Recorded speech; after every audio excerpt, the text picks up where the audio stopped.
This Week in Microbiology is brought to you by the American Society for Microbiology at asm.org/TWiM.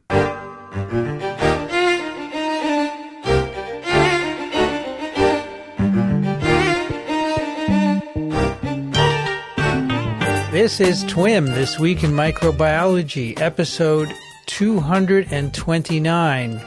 Recorded on October 29, 2020. I'm Vincent Racaniello, and you're listening to the podcast that explores unseen life on Earth. Joining me today from Small Things Considered, Elio Schaechter. Well, hello there. How are you? Good to see you again. Nice. From Charleston, South Carolina, Michael Schmidt. Hello, everyone. And from, southeastern Michigan, Michele Swanson. Northwestern Michigan today. Nice to see you. Northwestern. Okay. Yeah. Ann Arbor is southwestern, right? Or southeastern? Southeastern. Yeah, I'm along the Lake Michigan coast. Okay, welcome everybody to another TWiM. And if you like what we do, consider supporting us. Microbe.tv/contribute. Before we start, everybody good? Everyone healthy and doing well? Yes, thank you. Yep, yep. Yes, same here. Very good. Keep it going. You notice that you can't see, but none of us wear face masks because we're all in our private domiciles. But when we go outside, we always do. Yes, we do. Absolutely. All right. First up, a snippet from Michael. Well, this is the title is going to sort of give it away. Cryptic or silent? The known unknowns, unknown knowns, and unknown unknowns of secondary metabolism.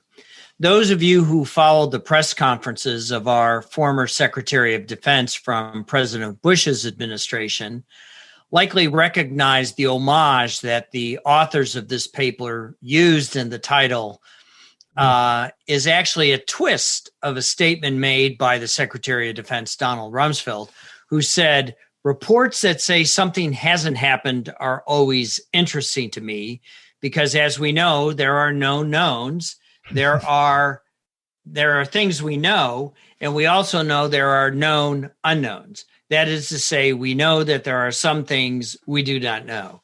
And Rumsfeld sort of did that off the top of his head at a press conference to illustrate the complexity of the Iraq war that was going on at the time. Well, today's perspective by Paul Hoskisson and Ryan Sepke from the Strathclyde Institute of Pharmacy and Biomedical Sciences at the University of Strathclyde, which is in Glasgow, and the Asbury Center for Structural... Scotland, not in Glasgow. Well, it's in Glasgow, according to the masthead of the paper. Sorry. And the Asbury Center for Structural Molecular Biology that is in Leeds, that I'll offer for your consideration, reflects on the promise that the microbial world still offers the human race in its ability to deliver natural products that for many of us we take for granted and that have been used to set up this detente between the pathogens and us. We know these products as antibiotics. And since their widespread introduction and extensive use in the 1950s, we have witnessed the value that these products of secondary metabolism offer in the treatment of what were life-ending diseases at that point in time. And we have watched in amazement when our elected officials repositioned our strategic assets from fighting the war on microbes to fighting a war on cancer. That, of course, was the National Cancer Act that was proposed now almost 50 years ago when President Richard Nixon, in his State of the Union address to Congress, actually proposed the war on cancer that subsequently became a public law. But we know now, 50 years later, the microbes are still waging war on the human race, and they still have a few tricks up their collective sleeves. So in the second line of Hoskisson and Sipke's abstract, they offer the following that really sets the stage for their thinking and why I thought it important to draw to your attention that since the 1970s, only a few new antibiotic classes have been discovered, which has exasperated fears of a post-apocalyptic world in which antibiotics have lost their utility. And we see this by programs in hospitals advocating antibiotic stewardship. We see that many of the microbes have become resistant to the drugs that we currently are dispensing out of our pharmacies. And an antibiotic class is in essence the type of molecule type that goes after an essential microbial process that in turn inactivates or slows the invading microbe to a point where the host stands a fighting chance to be able to clear the infections. So where do antibiotics principally come from? Well, the majority of them come from a class of microbes called the Actinobacteria. This is a phylum of soil and aquatic microbes, and many of you probably know them by the principal species, Streptomyces, which is a soil-dwelling microbe, but as I said, there are aquatic variants as well that similarly have lots of natural products that are just waiting for young scientists to harvest and hopefully develop new antimicrobials. And the Streptomyces as a genus serve a very important role in addition to making antimicrobials. They also help decompose the organic matter so that nutrients might become available to plants. And if you've ever dug out in a very fertile garden and you smelled that wondrous odor of dirt, what you are actually smelling are the waste products of the Streptomyces actually decomposing in the soil, and they offer that odor of freshly tilled soil is principally a byproduct of the Streptomyces and other Actinobacteria that happen to be growing in this particular niche. And the Actinobacteria and the Streptomyces are principally filamentous. So they're, if you will, very small fungi, but they're not eukaryotes. These are true card-carrying prokaryotes that have earned for themselves the reputation of being able to produce this vast array of natural products that are often produced just as the population enters a phase of growth known as secondary metabolism. This is the sweet spot in the biosynthetic pathway of a community where just as they begin to run out of energy, they begin to express a wide array of these products that effectively serve as defense mechanisms for this family of microbes to effectively cement their role in this complex niche of whether it be soil or out in water. And it is here. Michael, can I ask you? Sure. Please interrupt. Why is it? Can't tell if that's honest. No, I'm serious. Why is it called secondary? And how does it differ from primary metabolism? It doesn't happen normally. There has to be a system of conditions. Oftentimes, in the early days of our understanding, it was a population effect. And just as the population was coming out of maximum stationary phase, just as you would see the curve of the community changing from a linear slope to a curved slope, that is when these products were being manifest. Mm-hmm. But as we now know, there is no such thing as synchronous growth in an individual, in a population. All the bacteria are doing their thing. And really, it's an artifact of our observing their growth, either turbidimetrically or via some other mechanism like measuring mass, measuring protein, or just measuring the ability to form a colony on a plate. And the secondary metabolism is actually responding to a complex group of signaling, whether it be quorum sensing, that is, the community has detected the presence of similar microbes that are secreting. In the case of these gram positives, it's probably low molecular weight proteins that are involved in the signaling. In the case of the gram negatives entering secondary metabolism, it's probably homoserine lactones and various derivatives that then manifest the expression from these biosynthetic gene clusters.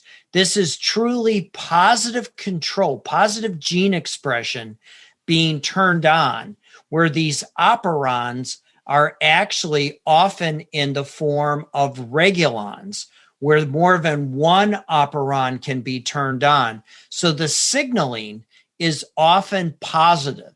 Something has to be added to the nucleic acid in order to manifest the expression of these things. When I was in graduate school back in the last century, we were always taught it had to do with energy charge. And when the energy charge of the population was dropping, that is often when you would see this burst of natural product synthesis and secondary metabolism. We now know, because of principally work of Pete Greenberg, Barbara Ogluski, Bonnie Basler, all the folks working on quorum sensing, we know it's a complex opera of signaling, dynamic interactions of the population. And if you think about it, these microbes are living in a complex environment.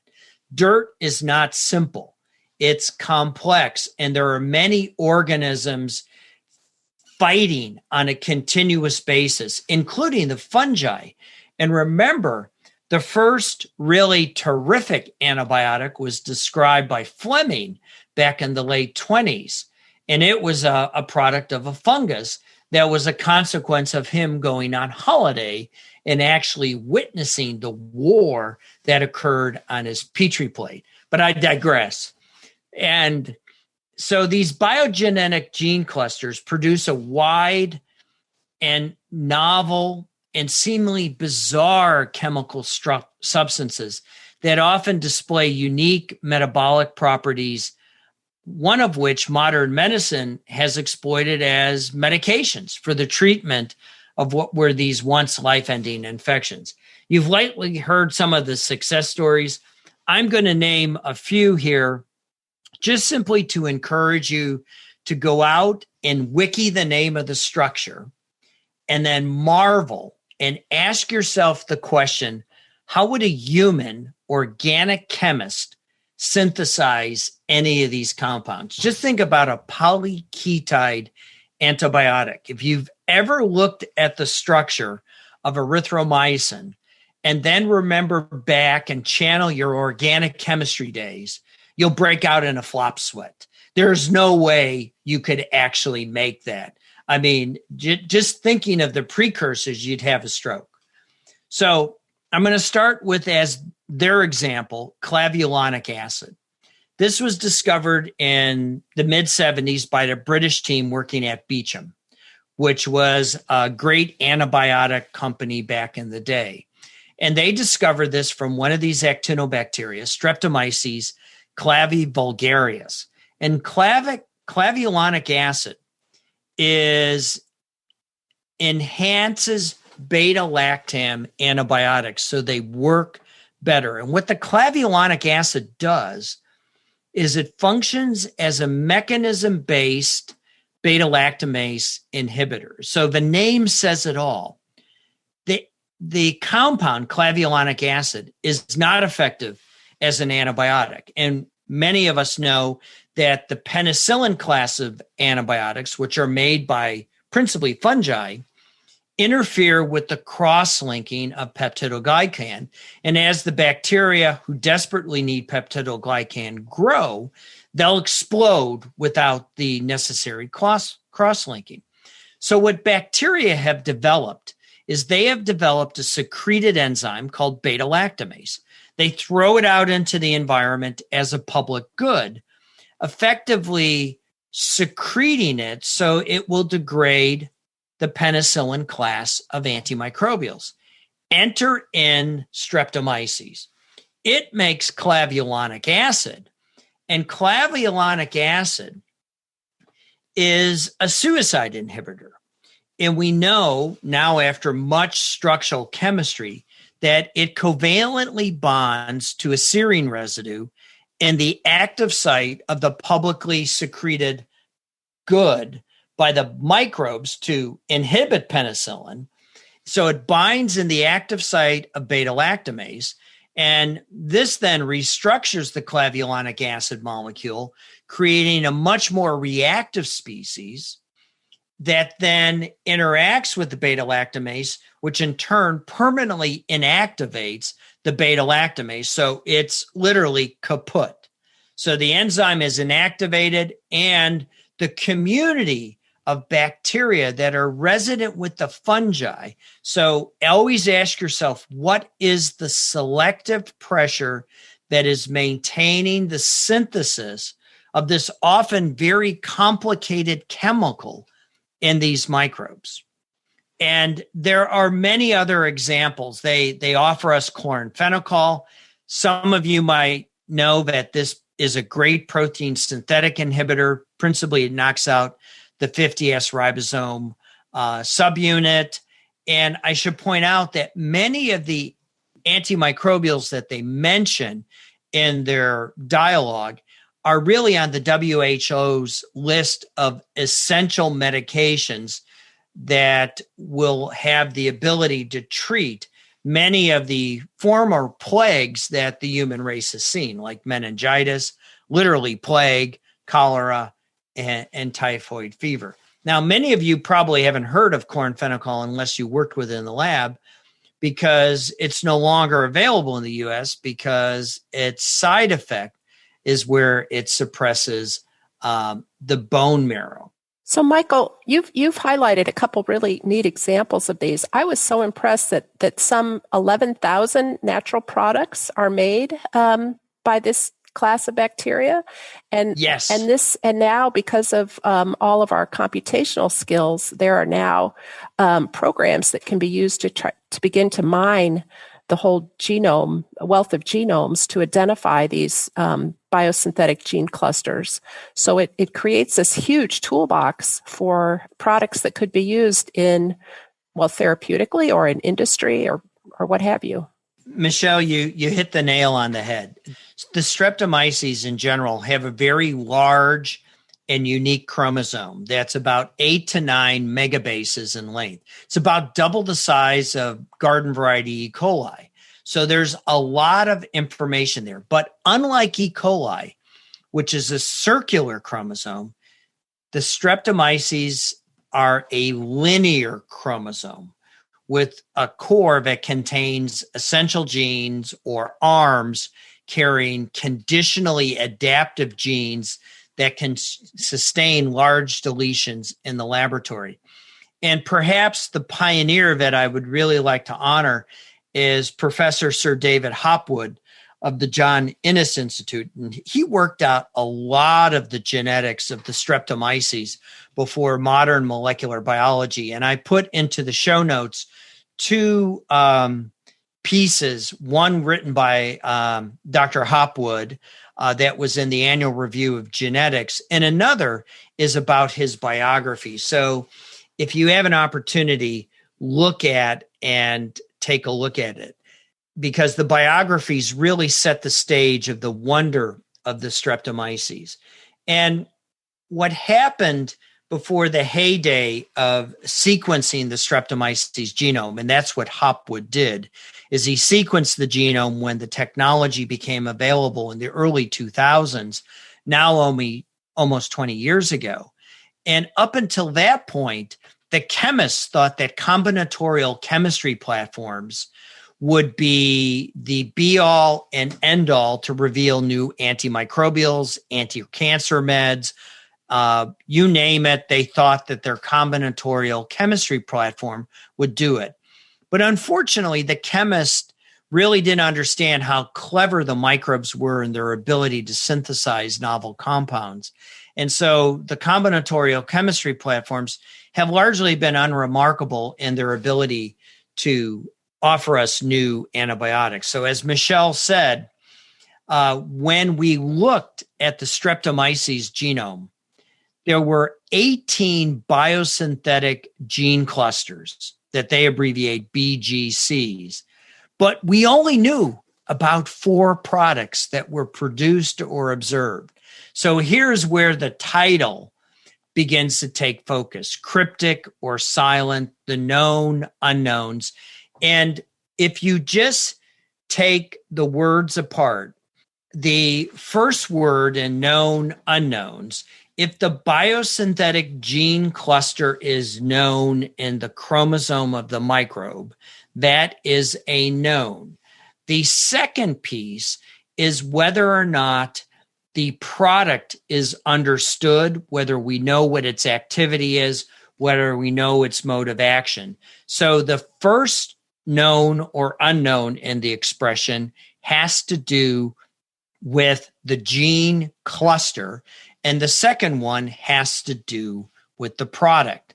So as you begin to look at this, you begin to see that this newfound abundance of genomic data that has resulted in our ability to computationally mine the actinobacterial genomes, because today, as we all know, it's very easy to sequence a genome. The intent of this author's perspective is to put the field on the straight and narrow when it comes to the nomenclature. And nomenclature does matter because it's how we begin to figure out what to read, how we can do things. And they argue that there is an inconsistency when it comes to the hidden treasures that we often see referred to as cryptic or silent. And in fact, they argue that these two words are often inappropriately interchanged when they should be, which is in essence the intent of their paper. Now, here's why I picked it in reality. Our first definition, as I said earlier, is what is known, unknown. Imagine, if you will, the biogenetic gene cluster is expressed.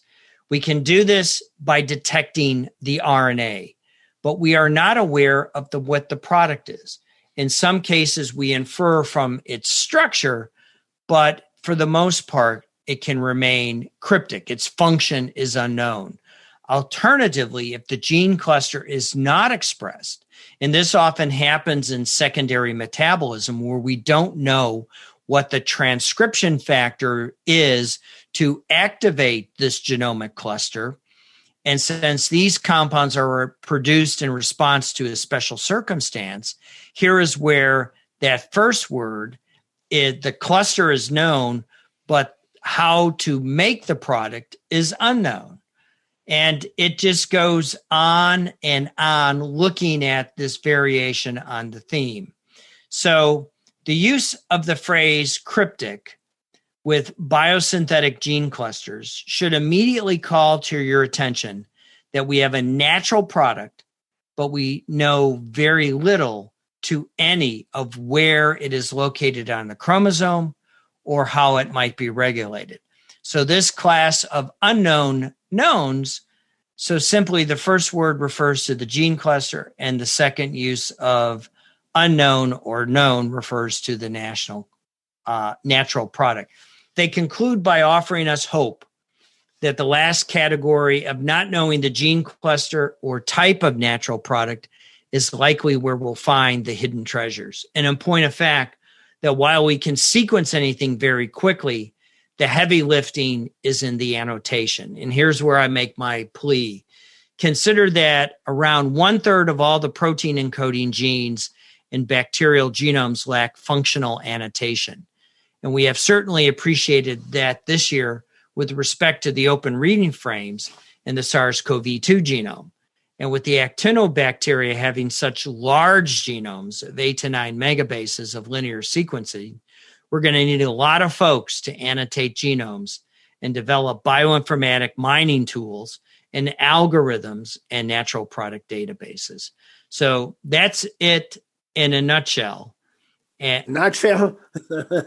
And it's neat that effort's underway. that there are public databases now for the community to mine for natural products, and they list a number of them indeed. here in their paper. Well, so when would the soonest result of looking at this be evident, Michael? How many years is it going to take?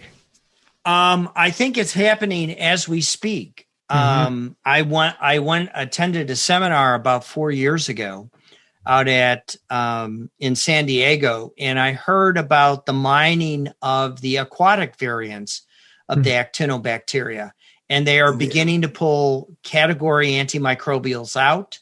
They are expressing them, and so it's beginning to bear fruit. So people are doing this, and as Michele so importantly pointed out, is these algorithmic tools are being followed up by card-carrying real experiments demonstrating that the algorithms do indeed identify novel products. All right. Well, I look forward to doing the first paper here on TWiM that describes one of these discoveries. Thank you, Michael. Thank you. All right. For our full paper now, it goes to Elio. All righty. My paper is called Structural Role of the Essential Light Chains in the Apicomplexan glideosome. All of this needs explaining. The authors are Pazitsky, Damotaran, Katsuba, Martens, Gilberger, Sevlund, Kosinski, Weininger, and Löw. Löw is the structural chemist running an outfit from the European Molecular Biology Lab in Hamburg. And there are people from a couple of other universities in Germany. I should tell you that I am a brave man to undertake this paper. This is deep structural biology. And here's the story. First of all, who are the apicomplexan?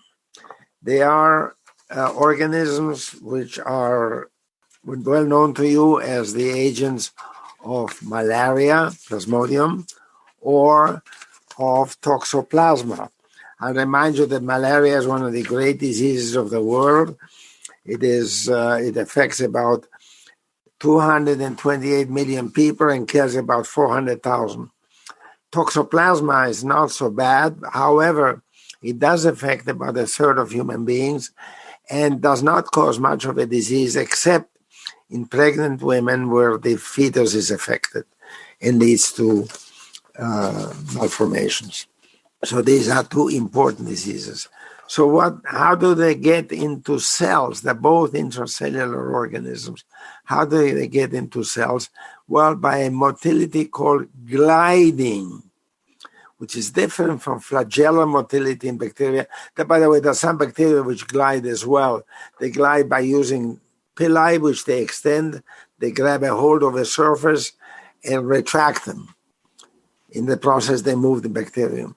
This is not what I'm talking about. The gliding in the apicomplexan, in the Plasmodium and the Toxoplasma are something quite different. And they're based, interestingly enough, on the same mechanism that deals with muscle contraction, namely an actin filament, which is pulled along by a myosin protein. So the story here is that this has been known. It's not new. However, this process is of tremendous importance, especially when you think about the possibility of using drugs to combat malaria or toxoplasma. I'll come back to that. Anyhow, so what is known is the general outlines of this process, but not the structural details. So if you want to understand a biological process in details, you have to look at the proteins involved. And once you want to look at the proteins involved, you have to look at the structure. So here are these people studying the structure of the gliding proteins. So the story is that in both Plasmodium and Toxoplasma, by the way, the stories are not identical, but very similar. So I may refer to one or the other. It doesn't really matter. So there's a structure called a glideosome. What on earth is a glideosome? Okay.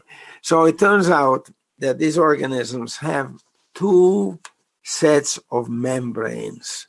Sounds like gram-negative bacteria, doesn't it? But it does. It does indeed. The inner one is called the internal membrane protein complex, IMC, and the outside one is conveniently called the plasma protein. Okay, so they're not called the inner membrane and outer membrane, they're called IMC and plasma membrane. The similarity between them is perhaps easy to overstate. They're not quite so similar. However, there's a space between them, between the two membranes. We call it a periplasm. They call it a space. They don't have a name for it. They don't use the name periplasm. Anyhow, inside this space between the two membranes is a large complex of proteins. It includes actin filaments, which are pulled along, a myosin of sorts, and a whole bunch of other proteins. And together, they span the two membranes, the space between the two membranes. There are anchors on both membranes, which is why the actin movement makes sense. It pulls, if the actin movement is going to move, the cell is going to be pulled along. Okay, the glideosome is made up of a whole bunch of proteins. There's about 6 proteins. They have wonderful names like GAP 40, GAP 50, GAP 45, and they are myosin-like chains and so forth. And there are two sets of proteins called the essential light proteins, ELC. The glideosome is a good name for the machinery which is involved in gliding these organisms. All right, so the gliding, first of all, it helps these parasites get into cells. Plasmodium is, of course, injected by the bite of a mosquito, and once the Plasmodium enter into the skin, they have to move through the skin and get into a blood cell and after that get into red blood cells. As I said, actin and myosin are involved in the movement. So what did they find out? They found out a whole bunch of stuff, and I will deal now with structural biology. Okay. The ELCs, the essential light chains, these 2 proteins under study, change the structure of the myosin. It's called myo-A, by the way. And when they do that, they induce an alpha helical structure into myosin, which works much better. When in the presence of the essential light chains, the structure of the myosin is changed to become more active, and it stiffens what amounts to a lever arm on the myosin, which grabs a hold of the actin. Michael, you probably have a good analogy for this kind of movement. It's not like the tracks on a tank, is it? That's no, not quite it. It's more like the movement of throwing a grappling arm forward and then pulling on it, because what it's pulling the organism to its new location. And it's so like you throwing a grappling hook up to a roof to hoist yourself up by pulling your arms up and down. So let me tell you what they studied. They studied this using X-ray crystallography, nuclear magnetic resonance, and they toss in circular dichroism and small angle X-ray scatter. They pulled out the whole kitchen sink in their analysis. These are various, very, very competent structural biologists, and one of the members of the group is a parasitologist, Dr. Gilberger. So it's a very good combination, and they make a big point out of the fact that this is a big-time collaboration between people from different fields, which is necessary. So what did they find out? As I say, that the small essential light chains do a number on the myosin, and that's about it. That's about the story that I can tell you. This leads to gliding by a molecularly understood mechanism, at least in its broad broad outlines. I'll remind you that a lot is known about the actin myosin movement in muscle. A lot is known about the actin myosin movement in cytokinesis, in mitosis. So this is, comfortable material for structural chemists. And so adding the structure of the essential light chains is progress along these lines. But what they're really neat, I was going to say their really neat piece is figure 3 and how they go through the molar ratio of assembling this glideosome subcomplex in both the toxoplasma and plasmodium. Michele? Yeah, that is a lovely quantitative figure that allows them to make some predictions about the mechanism. But what I was going to say is it's called gliding motility, but in fact, that sounds like these parasites are just out for a recreational stroll. But as Elio pointed out, they use this machinery to thrust themselves into host cells. So it's absolutely critical to infection. So understanding the mechanism and identifying points where we might be able to interfere with it would be really important for potential therapeutics. Now, for those of you, for the listeners who are up on structural biology, this is a rich paper. There's a lot here. One of the things they study is the role of calcium. Calcium is a favorite mineral for people who study structure of proteins, but somehow the odd thing is that calcium did not influence the structure of the essential light chains. It did, however, increase the stability of the essential light chains myosin complex. So there's a lot of detail here of this sort. And what they come up with is that essentially, even though they made progress by adding a lot of knowledge about the structure, the structure of the essential light chains, there's a lot left to know about the glideosome. Now, if you look at their figure 1 in their paper, it shows you the diagram of a glideosome, and by gum, it is complicated. But I can tell you, the thing to remember is that it's anchored on both membranes, the inner membrane complex and the so-called plasma membrane. So it spans both, okay? And that essential light chain looks to connect the two membranes. That's right. So it would help transmit that force. That's right. So it's a nice paper that probably helps a lot understanding what's going on with the glideosome. And as they are fond of saying, it may help understand the development of a drug, because this is a very special place. Interestingly enough, somebody else made a comment in one of the commentaries that I read by Maria Barnabo from Barcelona. She says, the advantage of targeting Plasmodium at the very early stage, that is when it's moving into the skin and from the skin into the bloodstream, is that there are only about 100 parasites present. So this is a nice target. The body is not overwhelmed with Plasmodium as it is in a case of acute malaria.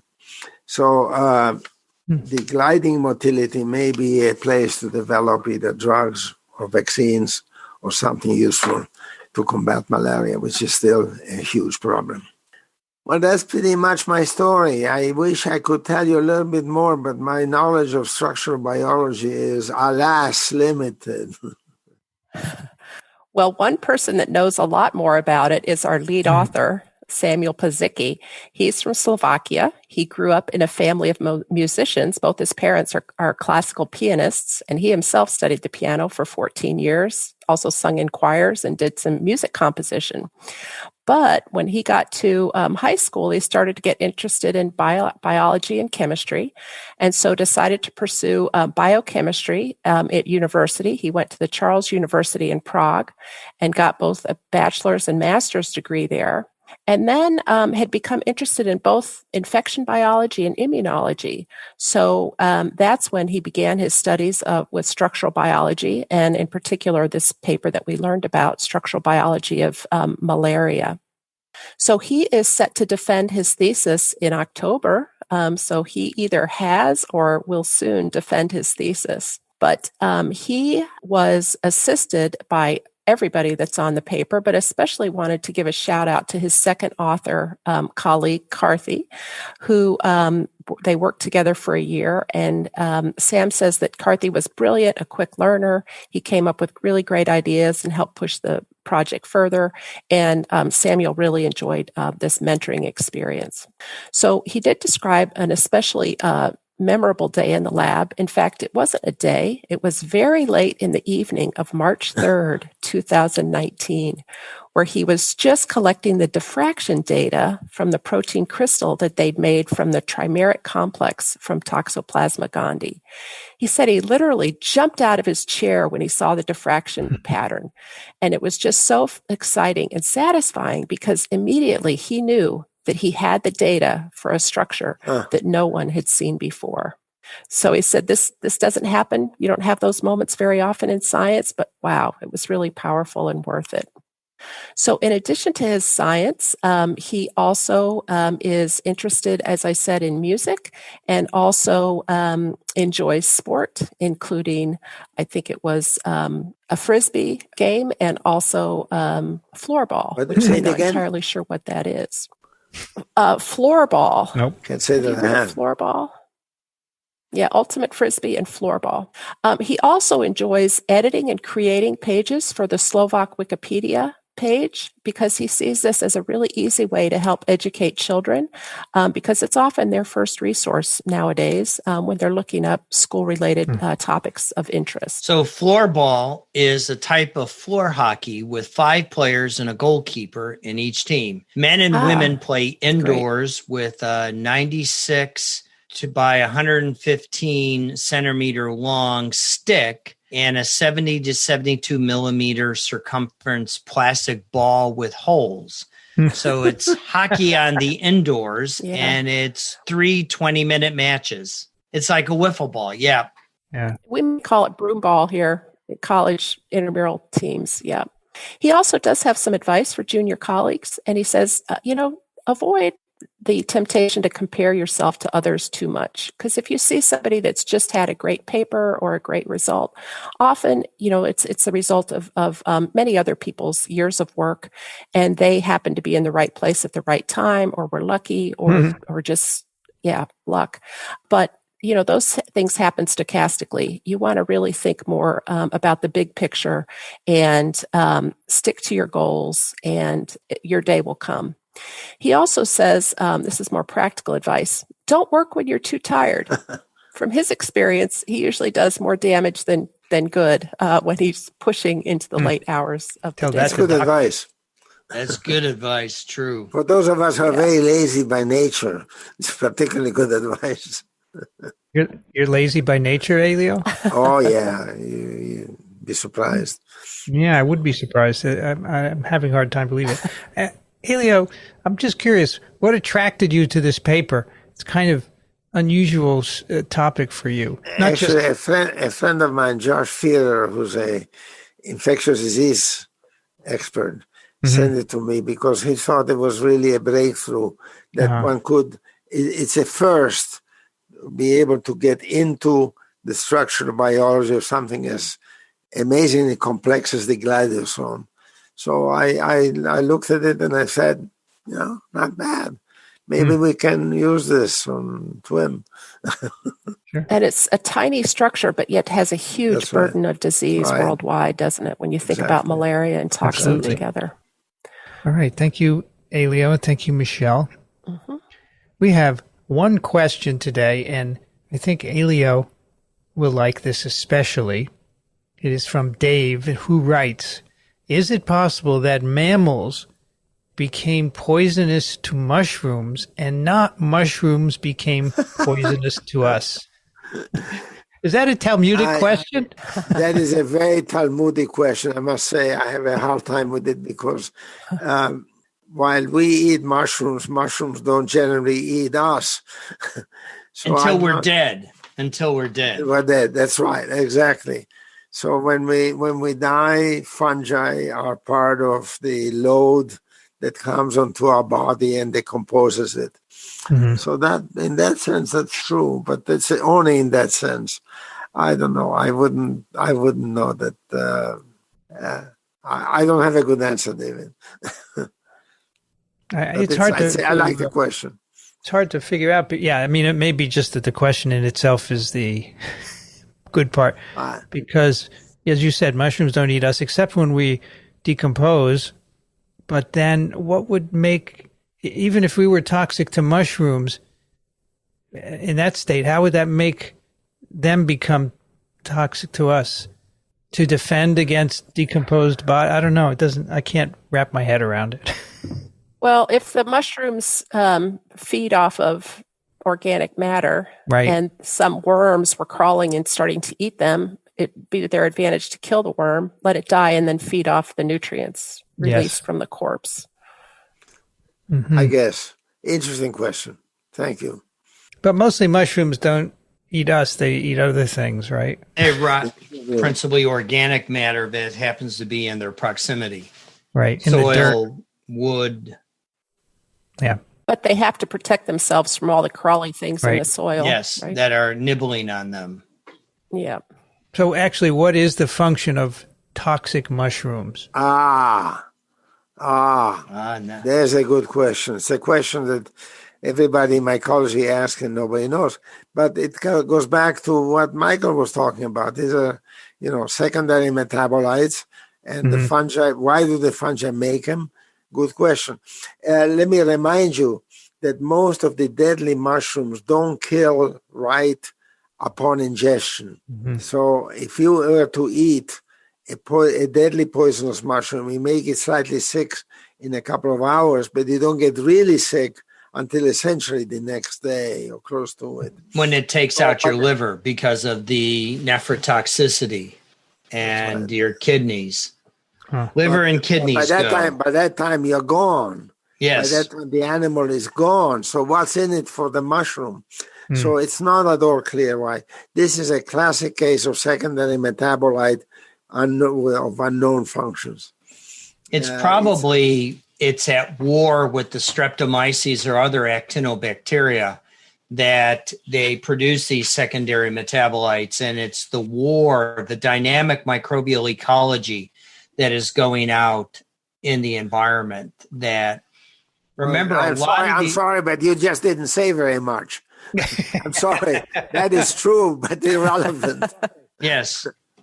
Well, that should be something. The answer is we don't know. We don't know. But what Michael suggested is that that's easily testable, right? Yeah. And so someone must have done it to take some of these toxins from mushrooms and see if they inhibit growth of soil bacteria, for example. Someone must have done that. I don't think they do. They don't. Okay. All right. That's TWiM 229. You can find the show notes at microbe.tv/TWiM or asm.org/TWiM. Same on both sites. If you like what we do, consider supporting us, microbe.tv/contribute. And if you have questions or comments, twim@microbe.tv. Michele Swanson is at the University of Michigan in Ann Arbor. Thanks, Michele. Thank you all. You're at your Woodsland abode. How long are you? My northern office. Your northern office. How long are you there? Do you go back and forth? You can. It's not so far. But I mean, right now at the university, they've asked they want us to reduce density. Yeah. So we are to work remotely as much as possible through this. And you are glad to oblige, right? Are you teaching? I'm not teaching now. I won't teach until June. Right. So there's a lot of work that I can do through Zoom and my computer. Well, it looks lovely. Enjoy. Do it for TWiM, will you? Elio Schaechter's at Small Things Considered. Thank you, Elio. My pleasure. Michael Schmidt's at the Medical University of South Carolina. Thank you, Michael. Thanks, everyone. And I am Vincent Racaniello. You can find me at virology.blog. I'd like to thank the American Society for Microbiology for their support of TWiM and Ronald Jenkins for the music. This episode of TWiM was edited by Ray Ortega. Thanks for listening, everyone. We'll see you next time on This Week in Microbiology.